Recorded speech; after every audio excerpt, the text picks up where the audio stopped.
Let's assume that at least in part that your argument is valid and that you did experience the Muslim tendency in Luton to be more segregated compared to the other ethnic groups that you're describing. So I could say, well, that's okay. If people want to associate with their own kind as a consequence of their belief, that's part and parcel of a multicultural vision.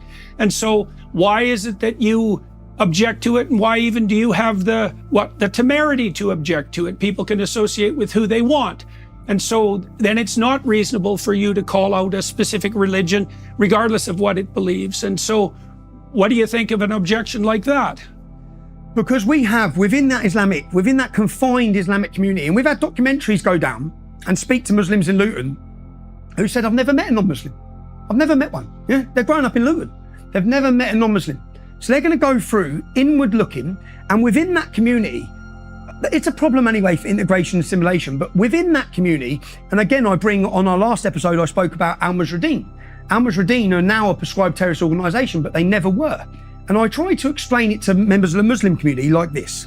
You've got a close-knit Islamic community, and within that close-knit Islamic community, there's a bunch of activists who are active every day, 24 hours a day, 7 days a week.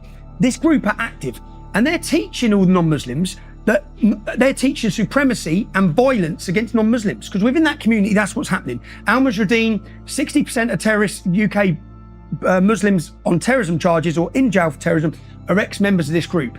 Now, within that community, if you change it to the white community of Luton and you have the non-Muslim community, and within there you have 1,000 Nazis who have pace tables set up and are continually promoting Nazism, sooner or later, the violence is going to come out of that community. Well, that's what we've experienced.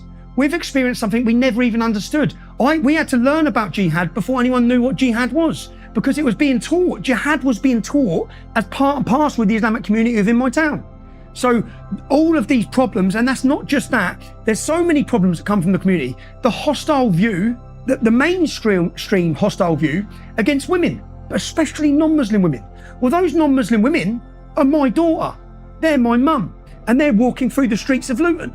And you've got a community that's promoting a negative view of women, but especially our women. And we look at the Quran and we look at scripture, we might understand why, but unfortunately, as soon as you try and have that discussion, you're far right, you're racist, or you're extremist. And the people that are calling you that have no knowledge of Islam. They don't know anything like they're talking about. They don't know Muhammad's teachings. And you're not even allowed to talk about Muhammad's teachings.